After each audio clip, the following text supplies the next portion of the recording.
दोस्तों नमस्कार, ये है मार्गदर्शन फॉर सिविल सर्विसेज। मैं अनुराग चौधरी। दोस्तों आज की वीडियो में प्रस्तुत है पीजीटी यानी प्रवक्ता परीक्षा नागरिक शास्त्र के लास्ट टाइम रिवीजन के लिए बहुत ही महत्वपूर्ण सामग्री, जिसको आप परीक्षा से पहले एक बार जरूर देख लें, क्योंकि यहाँ से निश्चित रूप से 2-3 प्रश्न अवश्य ही पूछे जाएंगे। दोस्तों ये वीडियो पीजीटी यानी प्रवक्ता परीक्षा के साथ साथ गवर्नमेंट इंटर कॉलेज प्रवक्ता, गवर्नमेंट डिग्री कॉलेज, उच्चतर शिक्षा असिस्टेंट प्रोफेसर, केंद्रीय विद्यालय संगठन तथा नेट जेआरएफ राजनीति विज्ञान के लिए बहुत ही उपयोगी तथा महत्वपूर्ण है। तो आइए शुरू करते हैं आज का वीडियो, प्रवक्ता परीक्षा नागरिक शास्त्र के लिए महत्वपूर्ण प्रश्नों का लास्ट टाइम रिवीजन। दोस्तों आज की वीडियो का पहला प्रश्न देखिए, लोक प्रशासन से संबंधित है। प्रश्न है कि संगठन के सिद्धांतों को किसने मिथक तथा लोकोक्तियां कहते हुए अस्वीकृत किया है।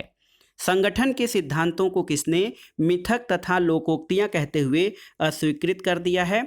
तो उत्तर है दोस्तों साइमन ने। हर्बर्ट साइमन ने अपनी पुस्तक प्रोवर्ब्स ऑफ एडमिनिस्ट्रेशन में संगठन के सिद्धांतों को मिथक और लोकोक्तियां कहते हुए उसका मजाक उड़ाया है। अगला प्रश्न है दोस्तों, कौन सा सिद्धांत सभी के लिए एक और एक के लिए सभी पर आधारित है। आपको बताना है कि कौन सा सिद्धांत सभी के लिए एक और एक के लिए सभी पे सिद्धांत पर आधारित है। तो सही उत्तर है दोस्तों सामूहिक सुरक्षा का सिद्धांत। सामूहिक सुरक्षा का सिद्धांत अंतर्राष्ट्रीय संबंधों में बहुत ही महत्वपूर्ण है, जिसको कलेक्टिव सिक्योरिटी कहा जाता है। दोस्तों सामूहिक सुरक्षा का सिद्धांत one for all and all for one के सिद्धांत पर आधारित है। अगला प्रश्न है, लोक प्रशासन के किस विद्वान को नोबेल पुरस्कार प्राप्त हो चुका है। तो उत्तर है दोस्तों हर्बर्ट साइमन को। हर्बर्ट साइमन को नोबेल पुरस्कार भी प्राप्त हो चुका है, जो कि लोक प्रशासन के महत्वपूर्ण विचारक माने जाते हैं। अगला प्रश्न है, किस राजनीतिक विचारक ने राजनीति विज्ञान में प्रक्रिया की संकल्पना को प्रतिपादित किया है। तो सही उत्तर है दोस्तों बेंटले ने। दोस्तों बेंटले ने अपनी पुस्तक द प्रोसेस ऑफ गवर्नमेंट में प्रक्रिया की संकल्पना को प्रतिपादित किया है। अगला प्रश्न अंतर्राष्ट्रीय संबंधों से है। अंतर्राष्ट्रीय राजनीति राष्ट्रों के मध्य निरंतर होने वाले शक्ति संघर्ष के अतिरिक्त कुछ नहीं है, ये परिभाषा किसने दी है। तो उत्तर है दोस्तों H.J. मार्गेनथाउ यानी हैंस जे मार्गेनथाउ ने अंतर्राष्ट्रीय राजनीति को राष्ट्रों के मध्य होने वाले शक्ति संघर्ष के रूप में परिभाषित किया है।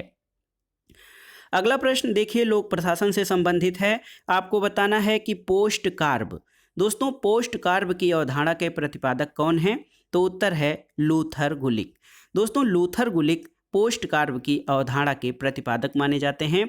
और आपके लिए एक जरूरी सुझाव है दोस्तों कि पोस्ट कार्ब के जो शब्द हैं आपके, उनके अर्थ आप जान लीजिएगा, यानी उनके पूर्ण विस्तार और अर्थ जरूर जान लीजिएगा, क्योंकि यहाँ से एक प्रश्न बनता है लोक प्रशासन में।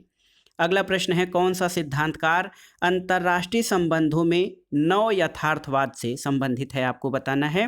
तो सही उत्तर है दोस्तों नव यथार्थवाद से संबंधित विचारक केनेथ वाल्ट्ज हैं, और इनकी पुस्तक का नाम है थियरी ऑफ इंटरनेशनल पॉलिटिक्स। तो उत्तर है दोस्तों अंतर्राष्ट्रीय संबंधों में या अंतर्राष्ट्रीय राजनीति में नव यथार्थवाद के प्रतिपादक या विचारक केनेथ वाल्ट्ज हैं, जिनकी महत्वपूर्ण पुस्तक थियरी ऑफ इंटरनेशनल पॉलिटिक्स है।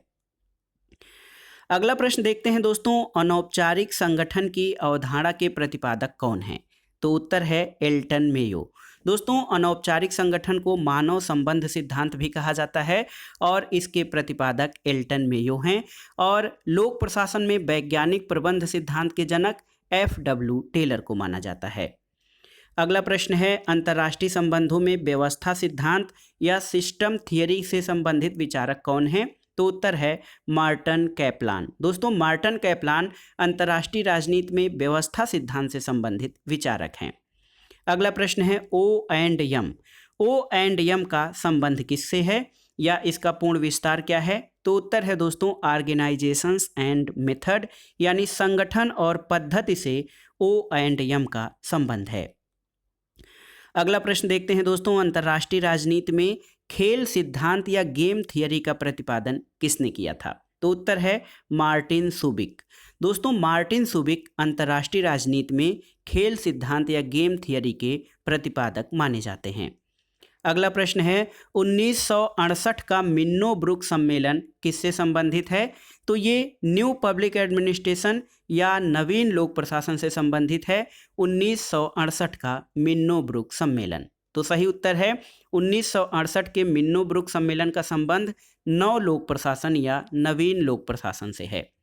अगला प्रश्न देखते हैं दोस्तों, अंतर्राष्ट्रीय संबंधों में राज्य का अस्तित्व सहयोग से नहीं बल्कि प्रतिस्पर्धा पर आधारित होता है, ये किस विचारधारा से संबंधित कथन है?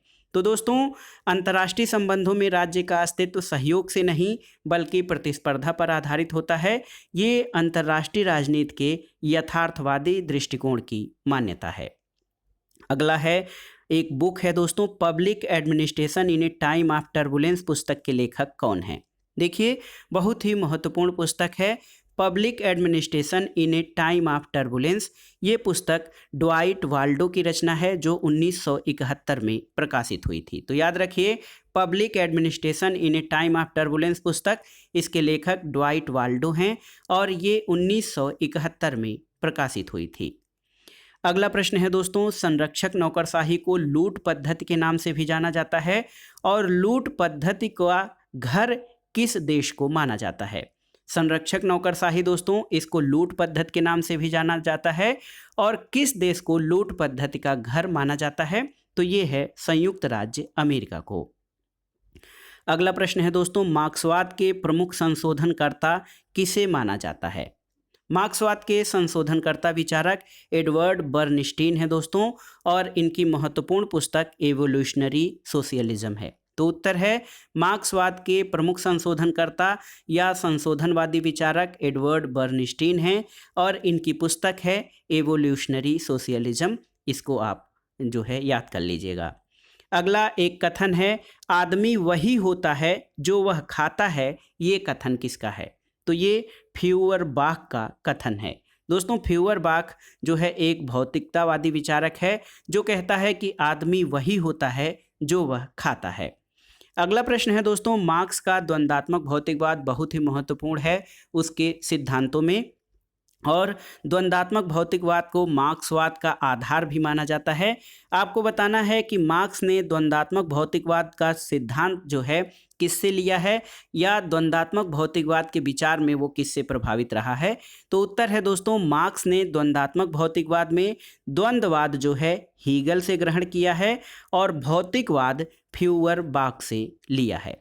तो याद कर लीजिए, मार्क्स ने द्वंद्वात्मक भौतिकवाद में द्वंद्ववाद का सिद्धांत हीगल से और भौतिकवाद फ्यूअरबाख से ग्रहण किया है। अगला प्रश्न है दोस्तों, एक कथन है, मैं वह पीटर हूं जो अपने स्वामी को स्वीकार नहीं करता, ये कथन किसका है? तो ये कथन दोस्तों J.S. मिल यानी जॉन स्टुअर्ट मिल का है जो कहता है कि मैं वह पीटर हूं जो अपने स्वामी को स्वीकार नहीं करता है। अगला प्रश्न है दोस्तों, अंतर्राष्ट्रीय राजनीति के यथार्थवादी दृष्टिकोण के प्रमुख विचारक कौन हैं? तो देखिए, आप जानते हैं कि अंतर्राष्ट्रीय राजनीति के यथार्थवादी दृष्टिकोण के प्रमुख प्रवक्ता मार्गेनथाउ या H.J. मार्गेनथाउ माने जाते हैं। अंतर्राष्ट्रीय राजनीति के यथार्थवादी दृष्टिकोण के प्रमुख प्रतिपादकों में E.H. Carr, Quincy Wright, Reinhold Niebuhr और स्पाइकमैन का नाम आता है। तो याद कर लीजिए, अंतर्राष्ट्रीय राजनीति के यथार्थवादी दृष्टिकोण के प्रमुख विचारकों में H.J. Morgenthau, E.H. Carr, Quincy Wright, Reinhold Niebuhr और स्पाइकमैन का नाम आता है। अगला प्रश्न है, द नर्व्स ऑफ गवर्नमेंट। देखिए, द नर्व्स ऑफ गवर्नमेंट किस लेखक की या किस विचारक की कृति है? तो उत्तर है दोस्तों कार्ल डायच। कार्ल डायच या कार्ल डायस की कृति है द नर्व्स ऑफ गवर्नमेंट। दोस्तों, कार्ल डायच अंतर्राष्ट्रीय सिद्धांत में संचार सिद्धांत के प्रारंभकर्ता माने जाते हैं और उनकी महत्वपूर्ण कृति है द नर्व्स ऑफ गवर्नमेंट। अगला प्रश्न है दोस्तों, अंतर्राष्ट्रीय संबंधों में निर्णय प्रक्रिया सिद्धांत को लाने का श्रेय किसे जाता है? तो उत्तर है रिचर्ड स्नाइडर। दोस्तों, स्नाइडर को अंतर्राष्ट्रीय संबंधों में निर्णय प्रक्रिया सिद्धांत को लाने का श्रेय दिया जाता है। अगला प्रश्न है, राजनीति विज्ञान का प्रथम विद्वान जिसने शक्ति को राजनीति का केंद्रीय स्थान प्रदान किया है। आपको बताना है कि राजनीति विज्ञान का वह प्रथम विद्वान जिसने शक्ति को राजनीति में केंद्रीय स्थान प्रदान किया है वो है जॉर्ज कैटलिन। जॉर्ज कैटलिन ने दोस्तों शक्ति को राजनीति विज्ञान में केंद्रीय स्थान प्रदान किया था। अगला प्रश्न है, विकास प्रशासन एक कार्योन्मुखी और उद्देश्योन्मुखी प्रशासनिक व्यवस्था है, ये कथन किसका है?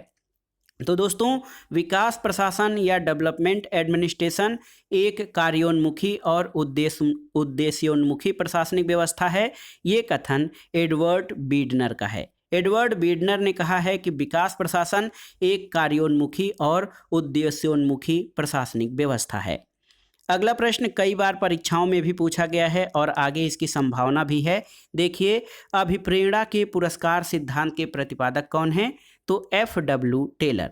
दोस्तों फ्रेडरिक विंसलो टेलर को अभिप्रेरणा के पुरस्कार सिद्धांत का प्रतिपादक माना जाता है और लोक प्रशासन में वैज्ञानिक प्रबंध सिद्धांत या साइंटिफिक मैनेजमेंट थियरी के प्रतिपादक भी FW टेलर हैं।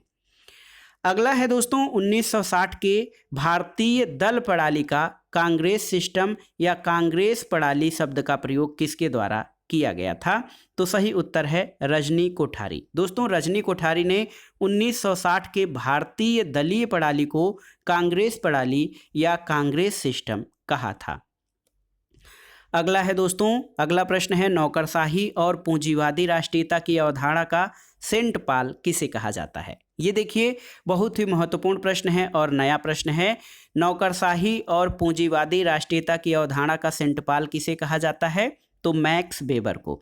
दोस्तों मैक्स वेबर नौकरशाही या ब्यूरोक्रेसी के आधिकारिक विद्वान और विचारक हैं। यद्यपि मैक्स वेबर ने नौकरशाही शब्द का प्रयोग नहीं बल्कि नौकरशाही शब्द का प्रयोग सबसे पहले फ्रांसीसी विचारक विंसेंट डी गोर्ने ने किया था, लेकिन नौकरशाही पर विस्तृत और शोधपरक अध्ययन सबसे पहले मैक्स वेबर ने किया था और मैक्स वेबर को नौकरशाही और पूंजीवादी राष्ट्रीयता की अवधारणा का सेंट पॉल कहा जाता है। अगला प्रश्न है दोस्तों, USSR को दुष्ट साम्राज्य या एविल एम्पायर की संज्ञा किसने दी थी? तो सोवियत संघ गणराज्य को दुष्ट साम्राज्य की संज्ञा दोस्तों अमेरिकी राष्ट्रपति रोनाल्ड रीगन ने दिया था। सोवियत संघ गणराज्य को दुष्ट साम्राज्य की संज्ञा रोनाल्ड रीगन ने दिया था। अंतर्राष्ट्रीय संबंध से एक प्रश्न बहुत ही महत्वपूर्ण है। एक कथन है दोस्तों, जब तक मार्गेंथाउ के सिद्धांत का प्रभाव बना रहेगा तब तक अंतर्राष्ट्रीय राजनीति के वैज्ञानिक अध्ययन की प्रगति संभव नहीं है। ये कथन किसका है? तो उत्तर है बेनो वासरमैन। बेनो वासरमैन का कथन है कि जब तक मार्गेंथाउ के सिद्धांत का प्रभाव बना रहेगा तब तक अंतर्राष्ट्रीय राजनीति के वैज्ञानिक अध्ययन की प्रगति संभव नहीं है। अगला प्रश्न है, शक्ति का आशय यही है कि प्रत्येक व्यक्ति दूसरे व्यक्ति के दिमाग और कार्यों पर नियंत्रण रखे। ये जो है शक्ति की परिभाषा किसने दी है? तो उत्तर है मार्गेंथाउ। मार्गेंथाउ ने शक्ति को परिभाषित करते हुए कहा है कि शक्ति का आशय यही है कि व्यक्ति दूसरे व्यक्ति के दिमाग और कार्यों पर नियंत्रण रखे। अगला प्रश्न है दोस्तों, राजनीतिक विकास से संबंधित है। लुशियन पाई के अनुसार राजनीतिक विकास की विशेषताएं कौन सी हैं? तो समानता, क्षमता और विभेदीकरण या विभिन्नीकरण। दोस्तों ये लुशियन पाई के अनुसार राजनीतिक विकास की विशेषताएं हैं, आप याद कर लीजिएगा। अगला प्रश्न है, संयुक्त राष्ट्र संघ किस सिद्धांत पर आधारित है? तो दोस्तों संयुक्त राष्ट्र संघ आप जानते हैं यूनाइटेड नेशंस, इसकी स्थापना अंतर्राष्ट्रीय शांति और सुरक्षा के लिए की गई थी और ये सामूहिक सुरक्षा के सिद्धांत पर आधारित है। तो संयुक्त राष्ट्र संघ जिस सिद्धांत पर आधारित है वो है सामूहिक सुरक्षा सिद्धांत। अगला प्रश्न एक कथन है दोस्तों, कथन है कि अंतर्राष्ट्रीयतावाद का मार्ग राष्ट्रवाद से ही गुजरता है। ये कथन किसका है? तो एक विचारक हैं A.E. जिम्मर्न। दोस्तों A.E. जिम्मर्न का कहना है कि अंतर्राष्ट्रीयतावाद का मार्ग राष्ट्रवाद से ही गुजरता है। अगला प्रश्न देखिए, अंतर्राष्ट्रीय राजनीति के आदर्शवादी दृष्टिकोण के प्रमुख समर्थक कौन हैं? तो उत्तर है वुडरो विल्सन। दोस्तों वुडरो विल्सन अंतर्राष्ट्रीय राजनीति के आदर्शवादी दृष्टिकोण के प्रमुख समर्थक हैं। अगला प्रश्न है तृतीय विश्व या थर्ड वर्ल्ड शब्द का प्रयोग सबसे पहले किसके द्वारा किया गया था? तो उत्तर है दोस्तों अल्फ्रेड सावी। अल्फ्रेड सावी एक फ्रांसीसी विचारक हैं और 1952 में उनके द्वारा सबसे पहले तृतीय विश्व शब्द का प्रयोग किया गया था। और तृतीय विश्व के अंतर्गत अफ्रीका और लैटिन अमेरिका, एशिया, अफ्रीका और लैटिन अमेरिका के वे देश आते हैं जो द्वितीय विश्व युद्ध के बाद स्वतंत्र होना शुरू हुए थे और ये विकसित देशों या साम्यवादी देशों से अलग श्रेणी के हैं। तो तृतीय विश्व या थर्ड वर्ल्ड शब्द का प्रयोग अल्फ्रेड सावी द्वारा सबसे पहले 1952 में किया गया था। अगला प्रश्न है दोस्तों मार्टिन कैपलान के अनुसार अंतर्राष्ट्रीय व्यवस्था के प्रतिमान या मॉडल कितने हैं? तो दोस्तों मार्टिन कैपलान ने अंतर्राष्ट्रीय व्यवस्था के 6 मॉडलों की कल्पना की थी और उनकी प्रसिद्ध पुस्तक है system and process in international politics.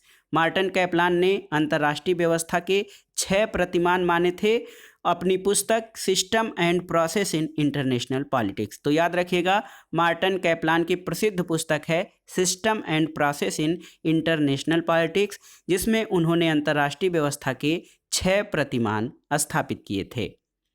अगला प्रश्न दोस्तों अंतर्राष्ट्रीय न्यायालय से संबंधित है। देखिए अंतर्राष्ट्रीय न्यायालय जिसको इंटरनेशनल कोर्ट ऑफ जस्टिस कहा जाता है, इसका मुख्यालय कहाँ पर स्थित है?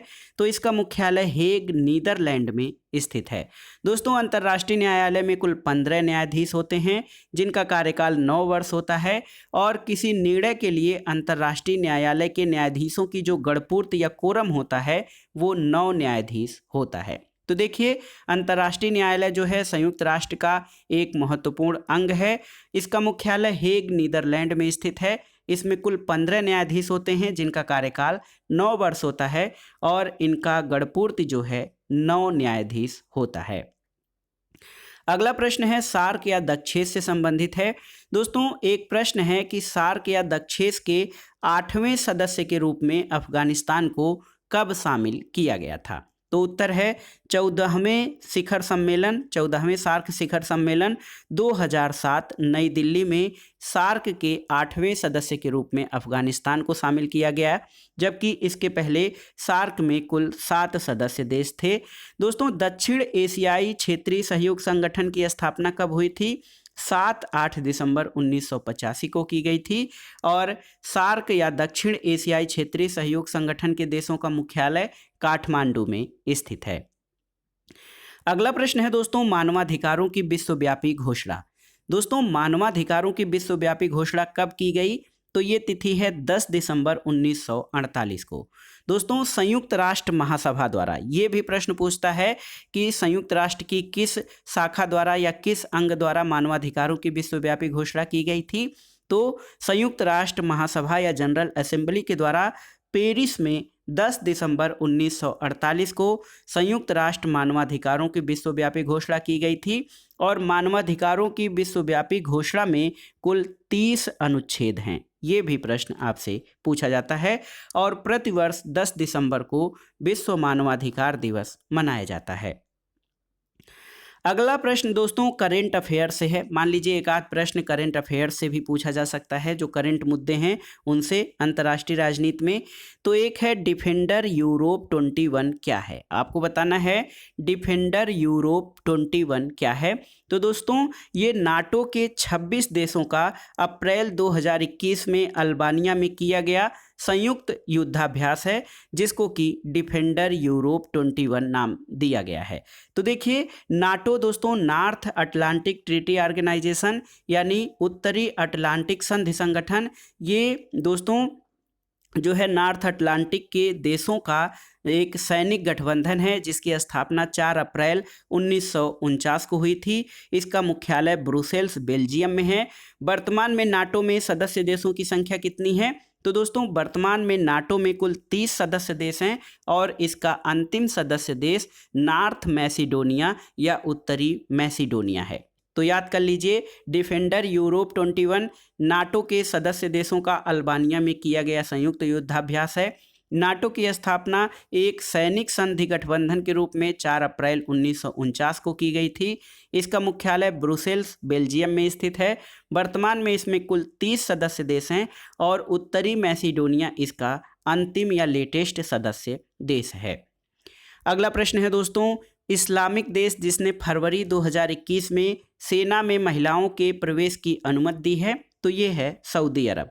सऊदी अरब ने अभी हाल में ही सेना में महिलाओं के प्रवेश की अनुमति दी है।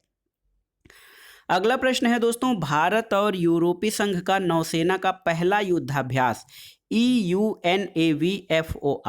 यूनावी फॉर जो है ये अदन की खाड़ी में कब संपन्न हुआ है, तो उत्तर है 18-19 जून 2021 को। देखिए, भारत और यूरोपीय संघ का नौसेना का पहला युद्धाभ्यास जिसका नाम यूनावीफॉर है, ये अदन की खाड़ी में 18-19 जून 2021 को संपन्न हुआ है।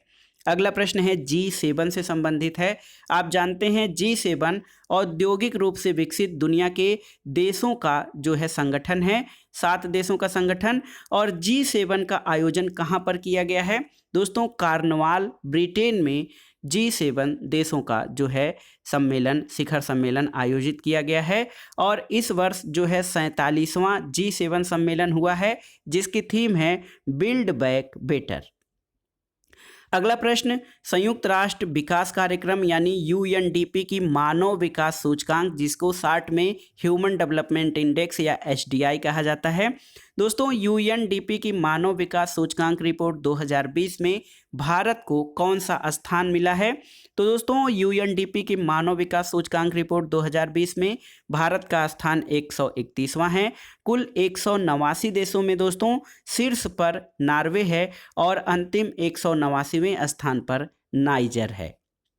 अगला प्रश्न है, भारत में अंतर्राष्ट्रीय संधियों को कार्यान्वित करने के लिए प्राधिकृत संस्था कौन सी है, तो ये है भारत की संसद, जो भारत में अंतर्राष्ट्रीय संधियों को कार्यान्वित करने के लिए प्राधिकृत या अधिकृत है। अगला प्रश्न है, भारतीय संविधान का कौन सा अनुच्छेद अंतर्राष्ट्रीय शांति और सुरक्षा, संयुक्त राष्ट्र और गुटनिरपेक्षता के समर्थन का प्रावधान करता है, तो दोस्तों ये है अनुच्छेद 51। आर्टिकल 51 दोस्तों ये अंतर्राष्ट्रीय शांति और सुरक्षा से संबंधित है और ये भारतीय संविधान में भाग 4 के अंतर्गत नीति निर्देशक तत्वों के अंतर्गत आता है। इस वीडियो का आखिरी प्रश्न है दोस्तों, यूनेस्को का मुख्यालय कहाँ स्थित है आपको बताना है।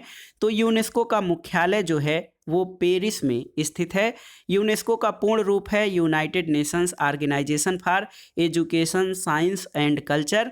इसकी स्थापना 16 नवंबर 1945 को की गई थी। तो दोस्तों यूनेस्को जो है इसका मुख्यालय पेरिस में है और ये शिक्षा, संस्कृति और विज्ञान के विकास के लिए जो है महत्वपूर्ण संस्था है, वैश्विक संस्था है। इसकी स्थापना 16 नवंबर 1945 को की गई थी। तो दोस्तों ये था आज का वीडियो जिसमें आपने PGT यानी प्रवक्ता परीक्षा के लास्ट टाइम रिवीजन के लिए महत्वपूर्ण प्रश्नों को देखा और आप इन प्रश्नों को एक बार जरूर देख लीजिएगा क्योंकि परीक्षा में इन प्रश्नों में से 2-3 प्रश्न गारंटीड आपके पूछे जाएंगे।